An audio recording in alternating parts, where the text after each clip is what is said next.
Good morning to everybody. Ram Ram. जीवन दर्शन के मेरे इस एपिसोड में जो मेरा चैनल है राजेंद्र शर्मा, उसमें जीवन दर्शन अगर प्रॉब्लम्स हैं तो नेचुरली उनके सॉल्यूशंस भी हैं। एक बार फिर मैं आपके सामने उपस्थित हूँ एक नई प्रॉब्लम को लेकर के और उसके सॉल्यूशन को लेकर के भी।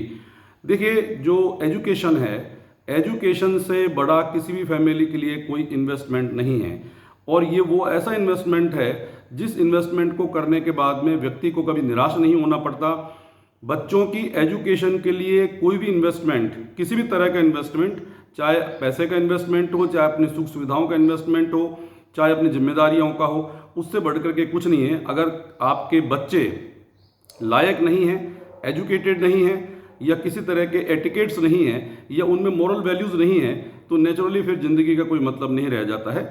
तो मेरा जो ये एपिसोड है, ये जो वीडियो है, इसमें मैं आपके साथ शेयर करूंगा हाउ टू स्टडी, पढ़ाई कैसे करें, पढ़ाई करने के क्या तरीके हैं। चाहे स्टूडेंट आपके छोटे क्लास का हो, चाहे बड़ी क्लास का हो, कॉलेज लेवल का हो, यूनिवर्सिटी लेवल का हो, किसी भी तरह का हो, स्टूडेंट इज ऑलवेज स्टूडेंट। तो स्टूडेंट को कैसे पढ़ाई करनी चाहिए, किन किन बातों पर फोकस करना चाहिए, किन किन बातों का ध्यान रखना चाहिए, किन किन बातों का ध्यान नहीं रखना चाहिए, ये बहुत इंपॉर्टेंट है। तो मैंने मेरे पिछले 35 ईयर्स, मोर देन 35 ईयर्स का जो एक्सपीरियंस है, उसके बेस पर मैंने कुछ पॉइंट्स निकाले हैं। तो मैं ये एक जो सीरीज़ है, ये जो वीडियोस हैं यूट्यूब पर राजेंद्र शर्मा चैनल में, इसमें मैं कुछ एपिसोड्स में, कुछ वीडियोस में आपके साथ शेयर करूंगा। तो वो प्रॉब्लम्स हैं, हालांकि बहुत सारे इसके पॉइंट्स हैं, लेकिन जो टोटल मैंने 51 जो पॉइंट्स मैंने इसमें छाटे हैं कि हाउ टू स्टडी, हमको स्टडी करते समय किन बातों का ध्यान रखना चाहिए, तो ये मैं आपके साथ में शेयर करना चाहता हूँ। देखिए, जो एजुकेशन है, ये एक पर्टिकुलर उसका एक टाइम है। जिस टाइम पर आपको एजुकेशन लेनी है, उस टाइम पर आपको एजुकेशन लेनी है। अगर टाइम निकल गया तो उसके बाद आप चाहे कितना इन्वेस्टमेंट करें, चाहे कितना ही पैसा खर्च करें, चाहे कितने बड़े टीचर्स को रख लें, चाहे कितने बड़े गुरुजी के पास चले जाएं, लेकिन वो बीता हुआ समय लौट करके नहीं आता। और कम से कम जो एजुकेशन का चीज़ है उसमें तो बिल्कुल भी नहीं आता है। आपने अक्सर देखा होगा, सुना होगा कि बहुत सारे ऐसे लोग बाग हैं जिनके पास बहुत पैसा है, बहुत धन है, बहुत सुख सुविधाएं हैं, लेकिन एजुकेशन के मामले में वो उतने अच्छे नहीं हैं। तो हमेशा उन्हें इस बात का एक दुख रहता है, हमेशा इस बात का अफसोस रहता है कि वो उतने पढ़े लिखे नहीं है जितना कि उन्हें पढ़े लिखे होना चाहिए था। या किसी गैदरिंग में जाते हैं तो वहाँ पर उनसे जो है बोला नहीं जाता, एड्रेस नहीं किया जाता। या एक बात और है, जहाँ पर किसी को अंग्रेजी कम आती है, हालांकि मैं ये नहीं कहता हूँ कि अंग्रेजी जानना कोई होशियारी की निशानी है, लेकिन हमारे सोसाइटी में, हमारे लाइफ में इंग्लिश का एक अपने आप महत्व है। अगर कोई पर्सन इंग्लिश नहीं बोल सकता है, नहीं ढंग से समझ सकता है, ना खुद को एक्सप्रेस कर सकता है, तो हमेशा उसमें एक इन्फीरियरिटी कॉम्प्लेक्स, एक हीन भावना मन में रहती है कि काश मैं भी थोड़ा अंग्रेजी बोल पाता, मैं भी अंग्रेजी समझ पाता, या मैं भी अपने को एक्सप्रेस कर पाता। तो ये जो टाइम है, investment in education, it is the most important thing. तो मैं जल्दी से अपने टॉपिक पर आता हूँ। और इन्वेस्टमेंट जो हमें करना है, किस तरह का हमें इन्वेस्टमेंट करना है, तो आप उसके पॉइंट सुनिए। तो आज के इस वीडियो में सबसे पहले मैं आपको पहले पॉइंट के बारे में बात करता हूँ और उसी पर डिस्कस करते हैं। देखिए, स्टूडेंट चाहे किसी भी स्टैंडर्ड का हो, चाहे स्टूडेंट गर्ल हो, बॉय हो, छोटी एज का हो, बड़ी एज का हो, ये सबके लिए एप्लीकेबल है। चाहे वो यूनिवर्सिटी लेवल पर हो, चाहे वो कॉलेज लेवल पर हो, स्टूडेंट स्कूल लेवल पर हो, सबके लिए एप्लीकेबल है। तो पहला जो पॉइंट इंपॉर्टेंट है, जो इस गुरु मंत्र का पहला पॉइंट है, 51 जो पॉइंट्स हैं उसमें से पहला पॉइंट जो है वो है, जो भी चीज़ आपको क्लास में, स्कूल में हो, या कोचिंग सेंटर में हो, या ट्यूशन पर हो, कहीं भी हो, अगर आपको ये पहले से पता है कि आज हमें इस टॉपिक पर पढ़ना है, तो सबसे पहला पॉइंट ये है कि हम उस टॉपिक को, उस चीज़ को जो हमें पढ़ने वाले हैं, जो हमें पढ़ाएंगे, उसको हम घर पर पहले से एक बार पढ़ करके जाएं। हो सकता है कि आपको उसमें ज़्यादा समझ में ना आए, लेकिन एक आउटलाइंस माइंड में आपके बनेंगी कि इस टॉपिक में ये चीज़ें, ये कंटेंट इसमें है। आप देखिएगा, जब उस टॉपिक को क्लास में पढ़ाया जाएगा तो नेचुरली जो चीज़ें आपने पहले पढ़ी हैं वो आपके दिमाग में दोबारा स्ट्राइक करेंगी, और कम से कम एक बार उन्हें आप और सुनेंगे। उसके बाद में जब आप घर पर वापस आएँ तो चाहे थोड़ा ही वक्त दें, लेकिन अपने समय को मैनेज करें। Management of time is the most important and most intellectual work. तो उस टॉपिक को घर पर आकर के उसी दिन एक बार कम से कम जरूर देखें। तो पहला पॉइंट क्या था इसका, जो टॉपिक आपको पढ़ाया जा रहा है, जो टॉपिक क्लास में पढ़ाया जाएगा, उस टॉपिक को पहले से आप एक बार पढ़ करके जाएं और फिर जब उस टॉपिक को क्लास में पढ़ाया जाएगा तो एक बार आप पुनः सुनेंगे, एक बार आपका ध्यान फिर और जाएगा और फिर उसके बाद में घर पर आकर के उस टॉपिक को एक बार दोबारा से आप देखेंगे। तो आप देखेंगे कि एक टॉपिक को कम से कम 3 बार आपकी निगाह में गया है। पहला, जब वो रफ टॉपिक था, आपको कुछ समझ में नहीं आ रहा था, आपने पढ़ा। फिर एक बार आपके जो टीचर्स हैं स्कूल में या कोचिंग में या ट्यूशन सेंटर पर कहीं भी, तो उन्होंने उसको एक बार फिर बोला। और तीसरी बार अब चूंकि आपने उसे पढ़ लिया है, आपने 2 बार उसे देख लिया है, तो नेचुरली वो आपके दिमाग में स्ट्राइक करेगा और घर पर जाकर के उसे पुनः एक बार जरूर देखें। नेचुरली अधिकतर का ये मानना है कि ये इतना समय कहाँ होता है कि हम एक टॉपिक को पहले भी देखें, एक टॉपिक को हम बाद में देखें।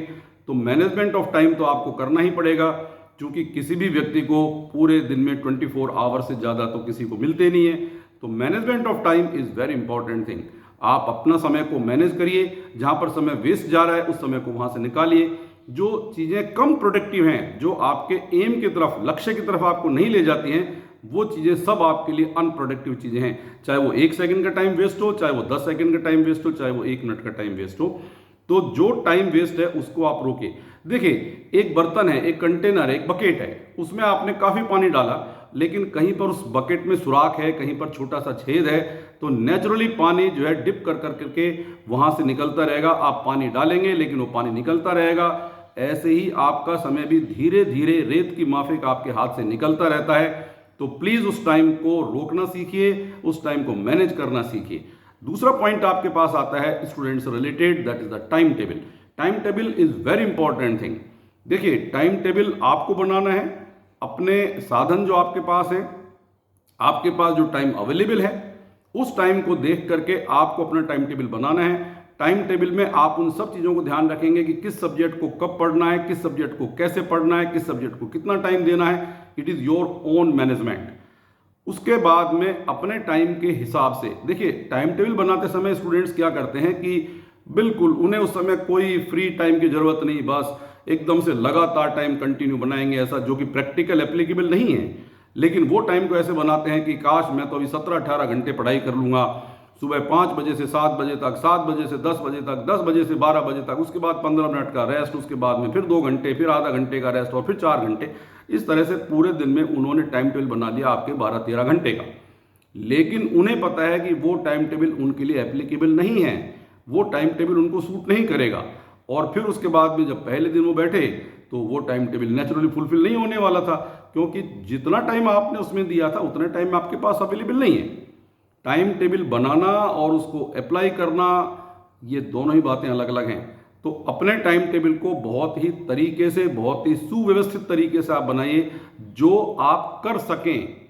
हाइपोथेटिकल, इमेजिनरी, काल्पनिक ऐसा कोई टाइम टेबल मत बनाइए। जब आपकी एप्लीकेबल, आपकी कैपेसिटी 8 घंटे पढ़ने की है तो हाउ कैन स्टडी 12 आवर्स और 13 आवर्स।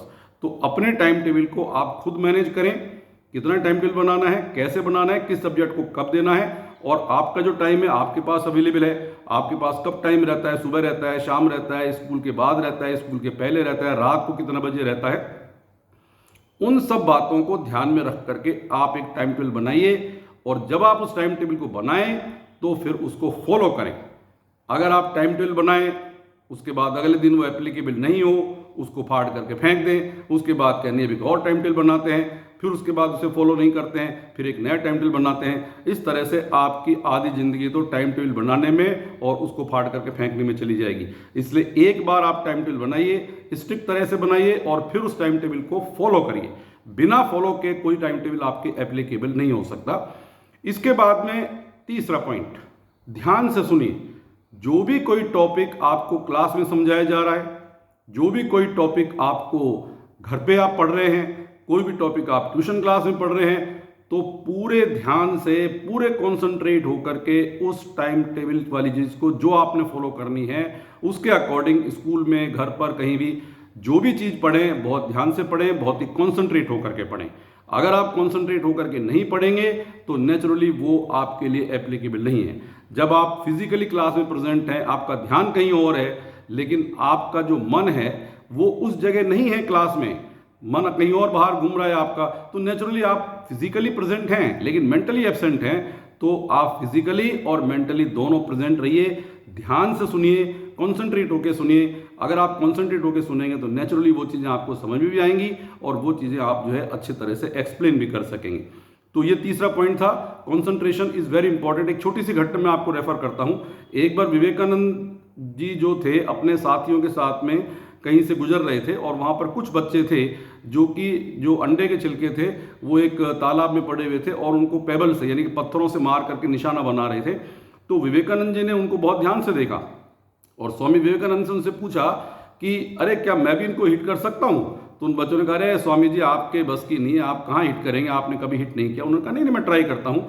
और बेशक उन्होंने पहली बार ही वो काम किया था और पूरे मनोयोग से पूरे कॉन्सेंट्रेट होकर के उन्होंने 10 बार निशाने लगाए और 10 के 10 निशाने उनके सही गए।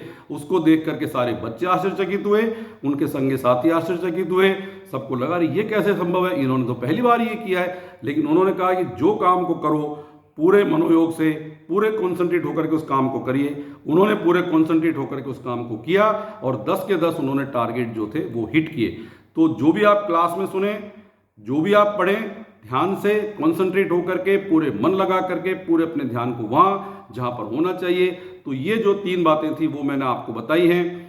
अगले वीडियोस में मैं आपके साथ में कुछ और बातें शेयर करूंगा, एक साथ बहुत ज़्यादा पॉसिबल नहीं है।